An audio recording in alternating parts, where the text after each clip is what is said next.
What's up? Everybody, Joe White here, and Stephanie Vaquer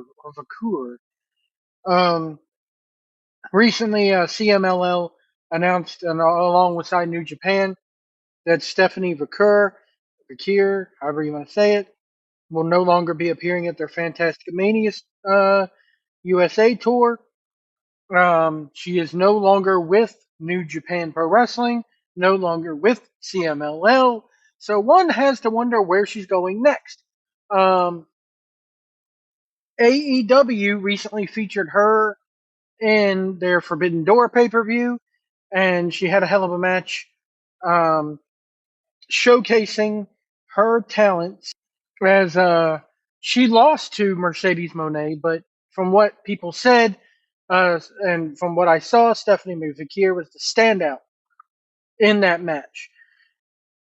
Here's the problem: I do not think that she needs to go to AEW, and I'll give you my reason. If you look at other talent who have come from Japan to WWE, they're only used on a very sporadic occasion. Um, she is originally from Chile. She holds Chilean and Mexican um, citizenships. Now, here's the thing: WWE would probably love to have her, but AEW is not the place. AEW is not the place for her. I have a feeling that she would only get brung in maybe once or twice a year to lose to whoever's on the damn up and up in that company, whatever domestic white girl is on the up and up in that company. Um, they bring Riho in once or twice a year. They only bring Hikaru Shida in once or twice a year, even though Hikaru Shida carried that damn women's division on her back during the pandemic years. But and Hikaru Shida deserves better. Um, but I just think that Stephanie Vaquer, WWE needs somebody like a Stephanie Vaquer right now, more than AEW does. AEW is so oversaturated with talent, but then at the end of the day, it's all about money. It's about what company will give you the most money and where they'll put you on the card, and if they can promise you something. So, more than likely, she's probably going to AEW. Um, I don't think she's ever really worked for WWE. She has worked for AEW a couple times now. So, um, I think she's going there. As much as I hate to say it, but I don't think she should.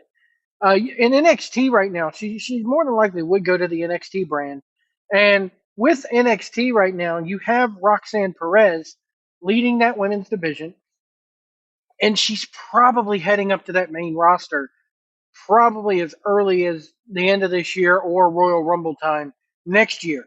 Um, there's been a rumor that she is going to be facing Julia at that pay per view or that PLE that they're doing in Colorado. Let me look that up real quick. Hold on, give me 1 second here. All right, so it's No Mercy, 2024, Denver, Colorado, September 1st. And I could totally see Roxanne Perez facing somebody at Heatwave or at Great American Bash that is happening later on in the month or next month. Um, and then them doing and then at the end of that show, um, Julia appears. Julia faces Roxanne Perez at this place in Denver. Where they haven't even named the venue yet. They just said Denver, Colorado. Um, but at the end of the No Mercy match, we bid our farewell to Roxanne Perez. Roxanne Perez has been ready for that main roster. She she has 100% been ready for that main roster for about a year now. Ever since she came back, well, ever since before she got injured. Um, and then I could see like Stephanie Vaquer sitting in the crowd at the No Mercy event, maybe debuting right afterwards.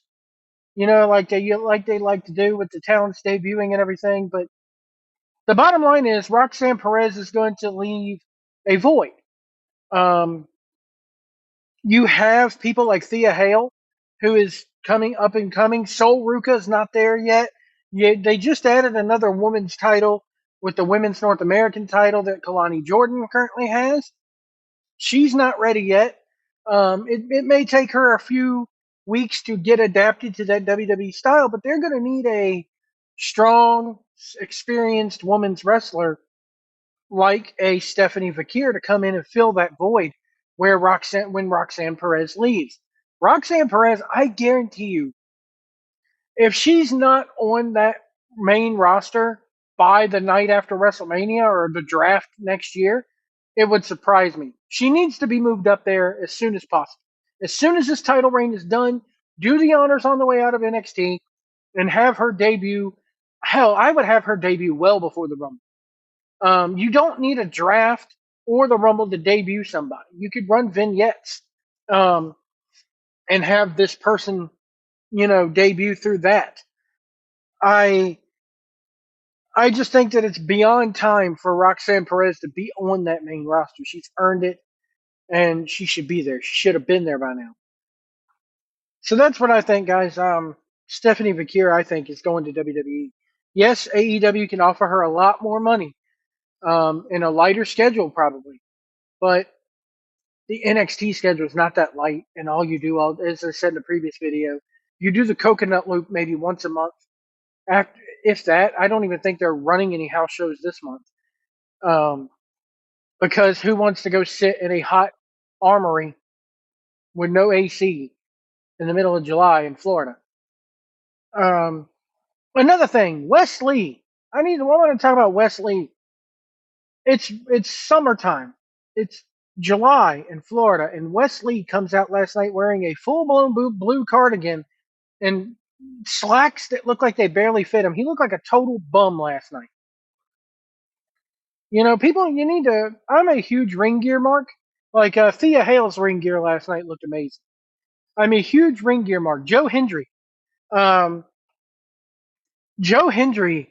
I am not a fan right now of Joe Hendry. I'm not a fan of the song. I can't stand the song. I know. I'm one of the few. Um, it's just not a catchy tune. It annoys me.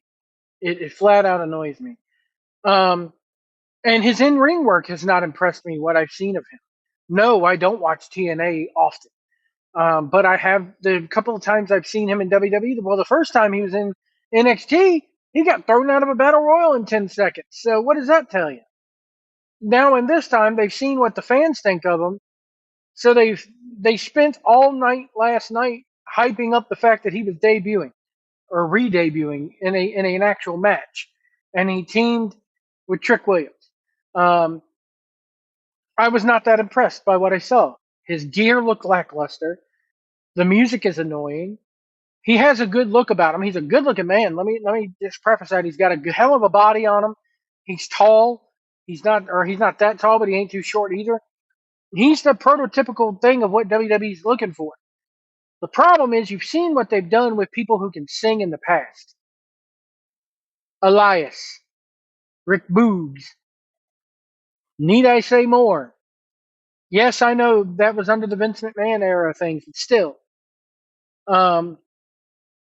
The more things change, the more they stay the same. Look at what they've done with the Seth Rollins "I can't challenge for your title" stipulation.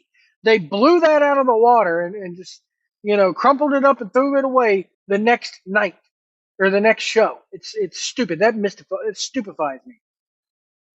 I thought we were going to stick to some stipulations now that Triple H was in charge. Nope. We're going to throw it out the window.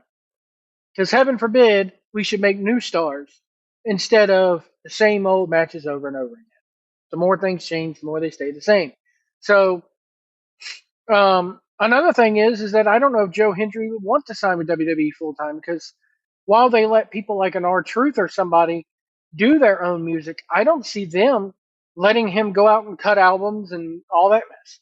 So I'm not impressed. I'm very much in a wait and see mode with Joe Hendry. The song is annoying.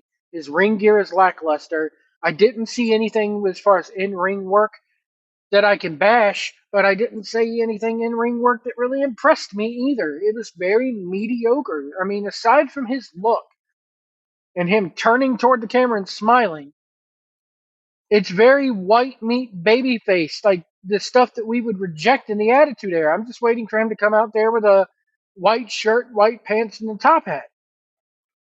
You know, it's just I find him annoying right now. And I made a video on the channel giving my reaction to the Joe Hendry theme song, so go check that out. Anyway, folks, that's some thoughts on NXT. Stephanie Vaquer, where things are going with NXT. I thought Thea Hale last night looked really good. I thought Fallon Henley last night looked really good. Sol Ruka, I could give or take.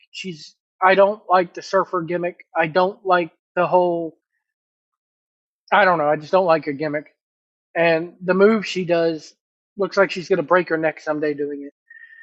Anyway, folks, that'll do it for me. We'll see you down the road.